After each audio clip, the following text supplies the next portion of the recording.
Real time bidding এর যে দুইটা সিস্টেম, একটা জেনারেল মেথড, একটা performance method. General method maintain করে Google ads, Google ad exchange, legit, smart ad server, propeller ads, Rubicon. এরা general মেথডে অ্যাডভার্টাইজিং করে, অর্থাৎ এখানে ব্যানার সেম থাকে, কন্টেন্ট যাই হোক, নো ম্যাটার, ব্যানার সেম থাকে। কিন্তু পারফরমেন্স মেথডে অ্যাডভার্টাইজিং করে হলো Converse partner, conversion media, retail staff. এরকম ওয়ার্ল্ডে হয়তো 20টা প্ল্যাটফর্ম আছে যারা ওই যে এই অ্যাডভান্স টেকনোলজির ট্রাফিক সেল করে।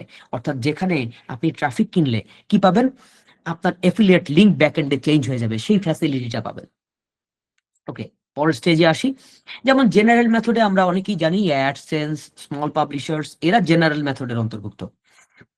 কিন্তু বিগ সোর্স অফ ট্রাফিক যেটা, ফেসবুকের চেয়ে 600 গুণ বড় মার্কেট, 600 গুণ। আপনি ইমাজিন করতে পারবেন না কত বড় মার্কেটের কথা আমি বলছি।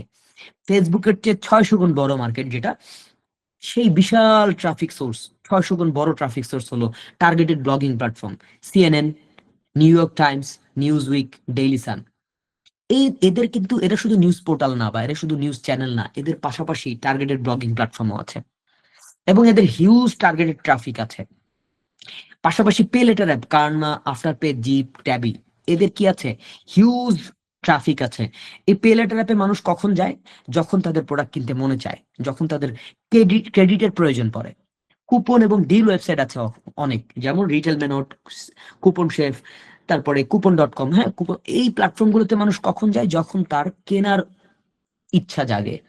এবং প্রোডাক্ট রিভিউ সাইট, আমরা দেখবেন ইউটিউবে ভিডিও দেখি, প্রোডাক্টের রিভিউ দেখি, কখন দেখি, যখন আমরা প্রোডাক্ট কিনতে চাই, যে এই মুহূর্তে কিনবো, এই মোমেন্টে গেলে তখন আমরা রিভিউ দেখে ডিসিশন নিতে যাই। এবং কম্পারিজন সাইট, দুইটা প্রোডাক্ট পাশাপাশি রেখেও আমরা কখন দেখি, যখন আমরা প্রোডাক্ট কিনবো বলে সিদ্ধান্ত নেই যে দুইটা থেকে একটা চুজ করব। সো এই যে এরা কি করে, ছোট পাবলিশাররা কি করে, তাদের অ্যাড স্পেস গুলো গুগল অ্যাডসেন্স এর কাছে সেল করে, গুগলের কাছে সেল করে। ভাই, গুগলের কাছে অ্যাপ্লাই করলাম, তুমি আমার ট্রাফিক কিনো, তুমি আমার কমিশন দাও। কিন্তু তারা গুগলের কাছে তাদের ট্রাফিক সেল করে না, কারণ তাদের কাছে তো most advance technology, most converting traffic আছে। এজন্য তারা গুগলের কাছে এই ট্রাফিক সেল করে না। তারা কি করে, কেন সেল করে না? সেল করে না গুগলের কাছে এই কারণে, কারণ গুগল 60% রেখে দেয়, 40% দেয়। এক কথায় গুগলে যারা অ্যাড দেয়, তাদের ওই অ্যাড থেকেই তো একটা বাজেট তারা ওই যে ছোট ছোট পাবলিশারে দিয়ে দেয়।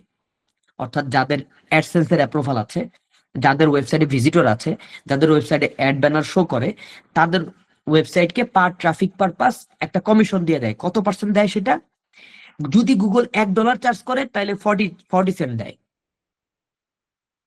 40% দিয়ে দেয় হলো ওই পাবলিশারকে, আর 60% গুগল রেখে দেয়। কিন্তু এদের তো হ্যাডম বেশি, CNN, New York Times, Newsweek, Daily Sun, Klarna, Afterpay, Zip, Tabby, coupon site, review site, comparison site, এদের হ্যাডম বেশি হওয়ার কারণে এরা কি করে না, এরা গুগলের কাছে সেল করে না। তারা সেল করে স্পেশাল টাইপ অফ অ্যাড নেটওয়ার্কের কাছে।